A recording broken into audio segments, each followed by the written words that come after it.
اعوذ باللہ من الشیطان الرجیم بسم اللہ الرحمن الرحیم 25ویں تراویح کے چند اہم نکات۔ آج کی تراویح میں 29 پارے تبارک الذی کی تلاوت کی گئی۔ اس میں سب سے پہلے سورہ ملک کی ابتدا ہی اللہ کی عظمت کے اظہار سے کی گئی ہے۔ بڑی ہی عظیم اور بابرکت ہے وہ ذات جس کے قبضہ قدرت میں اس کائنات کی بادشاہی ہے اور وہ ہر چیز پر قادر ہے، جس نے پیدا کیا موت اور زندگی کو تاکہ امتحان لے کہ تم میں سے کون سب سے اچھے اعمال والا بنتا ہے۔ کافروں پر عذاب کی کیفیت بیان کرتے ہوئے فرمایا، جنہوں نے اپنے رب کا انکار کیا ان کے لیے جہنم کا عذاب ہے جو برا ٹھکانہ ہے۔ جب اس میں پھینکے جائیں گے دہاڑنے کی آواز سنیں گے، وہ جوش کھا رہی ہوگی، شدت غضب سے پھٹی جاتی ہوگی۔ ہر بار جب کوئی گروہ ڈالا جائے گا اس سے داروغہ پوچھے گا، کیا تمہارے پاس کوئی ڈرانے والا نہیں آیا تھا؟ وہ کہیں گے آیا تھا مگر ہم نے اسے جھٹلا دیا اور کہہ دیا کہ اللہ نے کچھ نہیں اتارا، تم ہی لوگ بھٹکے ہوئے ہو۔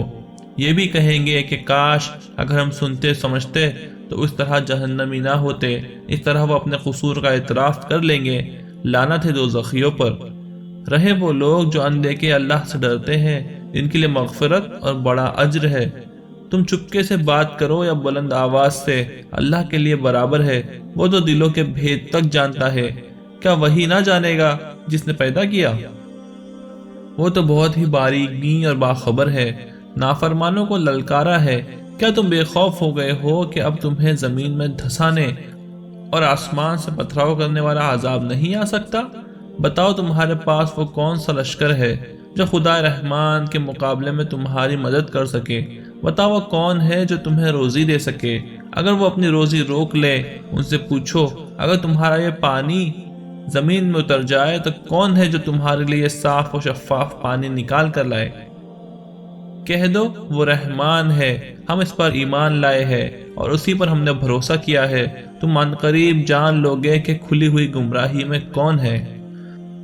سورہ قلم میں نبی صلی اللہ علیہ وسلم کی دعوت، آپ کی لائی ہوئی کتاب اور آپ کے اعلیٰ کردار کا موازنہ قریش کے فاسق لیڈروں کے کردار سے کر کے یہ دکھایا ہے کہ وہ وقت دور نہیں جب موافق مخالف دونوں پر واضح ہو جائے گا کہ کن کی باغ دوڑ فتنہ میں پڑے ہوئے لیڈروں کے ہاتھوں میں ہے جو ان کی تباہی کے راستے پر لیے جا رہے ہیں، اور کون لوگ ہیں جو ہدایت کے راستے پر ہے اور وہی فلاح پانے والے بنیں گے۔ نبی صلی اللہ علیہ وسلم کے متعلق گواہی دی کہ آپ ایک اعلیٰ کردار پر ہے اور قریش کا کردار بتایا کہ یہ لوگ جھوٹی قسمیں کھانے والے ذلیل، اشارہ باز، نیکیوں سے روکنے والے، حد سے تجاوز کرنے والے، لوگوں کا حق مارنے والے، سنگ دل اور شیخی باز ہے، اور یہ سب اس لیے کہ اللہ نے انہیں مال اور اولاد عطا کر دی ہے۔ اس موقع پر ایک باغ والوں کی مثال لے کر سمجھایا ہے کہ اس دھوکے میں نہ رہو کہ اب تمہارے عیش میں کوئی خلل ڈالنے والا نہیں۔ جس خدا نے تمہیں یہ سب بخشا ہے اس کے اختیار میں ہے کہ وہ اس کو چھین لے۔ آخرت کے انجام کی طرف توجہ دلاتے ہوئے سوال کیا گیا کہ آخر انہوں نے خدا کو اتنا بے انصاف کیسے سمجھ رکھا ہے کہ وہ نیکوں اور بدوں میں کوئی فرق نہیں کرے گا۔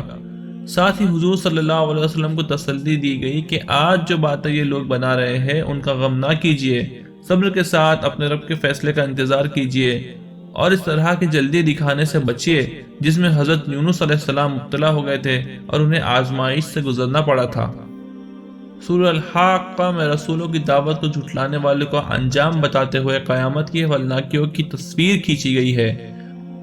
فرمایا، یاد رکھو جب سور میں ایک ہی پھونک ماری جائے گی اور پہاڑ کو اٹھا کر ایک بار میں پاش پاش کر دیا جائے گا تو اس دن تمہاری پیشی ہوگی اور تمہاری کوئی بات بھی ڈھکی چھپی نہیں رہے گی۔ بس پیشی کے دن جسے دائیں ہاتھ میں نامہ اعمال ملے گا اسی خوشی کا کوئی ٹھکانہ نہ ہوگا، اور جسے بائیں ہاتھ میں نامہ اعمال دیا جائے گا وہ حسرت سے موت مانگ رہا ہوگا۔ آواز آئے گی، اس کو پکڑو، اس کی گردن میں توق ڈالو، اس کو جہنم میں جھونک دو اور ایک زنجیر میں جس کی لمبائی 70 ہاتھ ہے جکڑ دو۔ یہ وہ ہے جو خدائے عظیم پر ایمان نہیں رکھتا تھا اور نہ مسکینوں کو کھانا کھلانے پر آمادہ ہوتا تھا۔ سورہ المعارج میں نبی صلی اللہ علیہ وسلم کو صبر کی تلقین کی گئی ہے کہ یہ بہت تنگ نظر والے لوگ ہیں۔ اس وقت خدا نے ان کو جو ڈھیل دی ہے تو ان کے پاؤں زمین پر نہیں پڑ رہے، ذرا پکڑ میں آ جائے تو ساری شیخی بھول جائیں گے اور تمنا کریں گے کاش اس دن کے عذاب سے چھوٹنے کے لیے اپنے بیٹوں، اپنی بیوی، اپنے بھائی اور اپنے کنبے کو جو ان کا مددگار رہا ہے اور تمام اہل زمین کو بدلے میں دے کر اپنی جان چھڑا لے۔ ہرگز نہیں، وہ تو بھڑکتی ہوئی آگ ہوگی جو گوشت پوش جلا کر رکھ دے گی۔ جس نے حق سے منہ موڑا اور پیٹھ پھیری اسے اپنی طرف بلائے گی۔ انسان فطرتاً جلد باز ہے، جب اس پر مصیبتیں آتی ہے تو گھبرا جاتا ہے، اور جب اسے خوشحالی نصیب ہوتی ہے تو بخل کرنے لگتا ہے، مگر اس برائی سے وہ لوگ بچے رہتے ہیں جو نماز کی پابندی کرتے ہیں، جن کے مالوں میں مستحقین کا مقررہ حق ہے، قیامت کو برحق مانتے ہیں، رب کے عذاب سے تھراتے ہیں، کیونکہ خدا کا عذاب بے خوفی کی چیز نہیں۔ وہ اپنی شرمگاہوں کی حفاظت کرتے ہیں سوائے اپنی بیویوں اور باندیوں کے کہ ان پر کوئی ملامت نہیں۔ البتہ جو بیوی اور باندیوں سے تجاوز کرے وہ ظالم ہے۔ نیک لوگ اپنی امانتوں اور وعدوں کا لحاظ رکھتے ہیں، اپنی گواہیوں میں سچائی پر قائم رہتے ہیں، اپنی نمازوں کی حفاظت کرتے ہیں، ایسے ہی لوگ عزت کے ساتھ جنت کے باغوں میں رہیں گے۔ سورہ نوح میں نبی صلی اللہ علیہ وسلم کو پچھلی سورہ میں تلقین کیے ہوئے صبر کے لیے نمونے کے طور پر حضرت نوح علیہ السلام کا قصہ بیان کیا کہ انہوں نے طویل ترین عرصے تک یعنی 950 برس صبر کے ساتھ اپنی قوم کو دعوت دی، اور اتنے طویل صبر و انتظار کے بعد ان کی قوم کو عذاب میں مبتلا کیا گیا۔ اس طرح داعیان حق کو بتایا گیا کہ اپنی آخری منزل کے لیے صبر و انتظار کے کتنے مرحلوں سے گزرنا پڑتا ہے۔ ساتھ ہی یہ بات بھی اللہ تعالیٰ جلد بازوں کی جلد بازی اور تان تشنیع کے باوجود ان کو اگرچہ ایک طویل مدت تک ڈھیل دیتا ہے، مگر بالآخر ایک روز پکڑ لیتا ہے تو کوئی ان کو چھڑانے والا نہیں ہوتا۔ لیکن ایک اہم بات حضرت نوح علیہ السلام کی دعوت میں یہ بھی بیان ہوئی کہ حقیقی معنوں میں اللہ کی ہدایت کی پابندی دنیا میں بھی خوشحالی اور برکتوں کا ذریعہ ہے، لیکن ان کی قوم کی بہت بڑی تعداد نے ان کی نافرمانی کی، مذاق اڑایا اور ان لوگوں کی پیروی کی جن کے مال اور اولاد نے ان کی گمراہی میں اضافہ کیا۔ بس ایک دن وہ اپنے گناہوں کی سزا میں پانی کے طوفان میں غرق کر دیے گئے اور پھر آگ میں داخل کر دیے گئے۔ اس وقت کوئی بھی ان کے کام نہ آیا جنہیں وہ خدا کے سوا پکارتے تھے۔ سورہ جن میں قریش کو غیرت دلائی گئی کہ جنات جو قرآن کے براہ راست مخاطب ہیں، وہ جب راستہ چلتے اس کو سن لیتے تو تڑپ اٹھتے ہیں اور اپنی قوم کے اندر اسے پھیلانے کے لیے اٹھ کھڑے ہوتے ہیں۔ ایک تم ہو کہ خاص تمہارے لیے اتارا جا رہا ہے اور اس کی برکتوں سے نوازنے کے لیے خدا کے رسول صلی اللہ علیہ وسلم دن رات ایک کیے دے رہے ہیں، مگر تمہاری بدبختی ہے کہ اس کی طرف دھیان دینا تو درکنار، تم الٹے اس کے دشمن بن گئے ہو۔ سورہ مزمل اور سورہ مدثر دونوں صورتوں کی ابتدا اے چادر میں لپیٹنے والے اور چادر لپیٹے رکھنے والے سے کی گئی ہے۔ اس سے یہ ظاہر کرنا مقصود ہے کہ انبیاء علیہ السلام مخلوق خدا کے لیے بے انتہا رحیم و شفیق اور اپنے رب کی ڈالی ہوئی ذمہ داریوں کے معاملے میں بہت حساس واقع ہوتے ہیں۔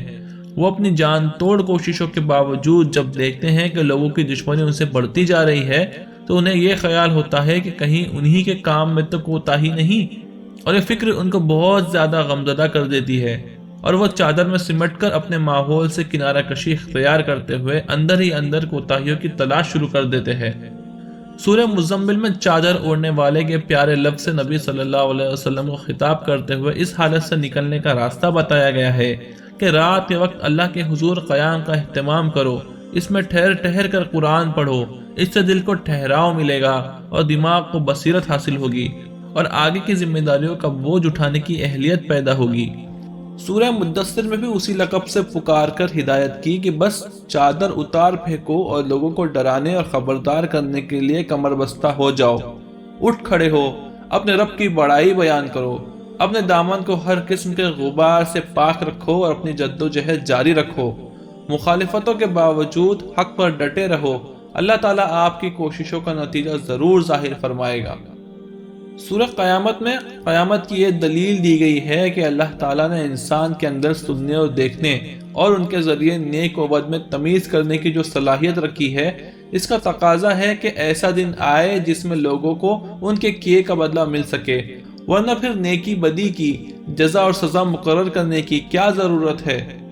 فرمایا، قسم ہے قیامت کی، قسم ہے ملامت کرنے والے ضمیر کی، کیا انسان سمجھتا ہے کہ ہم اس کی ہڈیوں کو جمع نہ کر سکیں گے؟ کیوں نہیں، ہم تو اس کی انگلیوں کی پور پور تک ٹھیک بنا دینے پر قادر ہیں۔ اصل میں انسان چاہتا ہے کہ وہ بدعمالیاں کرتا رہے، پوچھتا ہے قیامت کب آئے گی، کب آنکھیں پتھرا جائے گی، چاند بے نور ہو جائے گا، سورج چاند ملا کر ایک کر دیے جائیں گے۔ اس وقت انسان ہی کہے گا کہ کہیں بھاگ کر چلا جائے، ہرگز نہیں، وہاں کوئی جائے پناہ نہ ہوگی۔ اس دن بس تیرے رب کے سامنے ہی ٹھہرنا ہوگا۔ انسان کو اس کا سب اگلا پچھلا کیا کرایا بتا دیا جائے گا، بلکہ انسان اپنے آپ کو خوب جانتا ہے، چاہے وہ کتنے ہی بہانے کر لے۔ اے نبی صلی اللہ علیہ وسلم، قرآن پڑھنے میں جلدی نہ کرو، اس کو یاد کرا دینا اور پڑھوانا ہماری ذمہ داری ہے۔ ہمارے فرشتے جب پڑھیں تب پیچھے آپ پڑھے، پھر اسے سمجھا دینا بھی ہماری ذمہ داری ہے۔ تم لوگ دنیا کو پسند کرتے ہو، آخرت کو بھولے بیٹھے ہو۔ اس روز کچھ چہرے تر و تازہ ہوں گے، اپنے رب کو دیکھ رہے ہوں گے، کچھ چہرے اداس ہوں گے، سمجھ رہے ہوں گے کہ ان کے ساتھ برا برتاؤ کیا جائے گا۔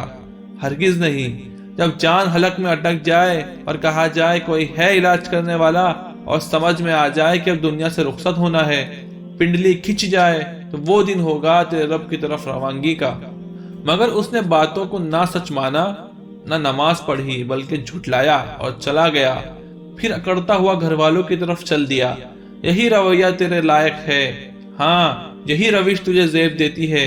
کیا انسان سمجھتا ہے کہ وہ یوں ہی چھوڑ دیا جائے گا؟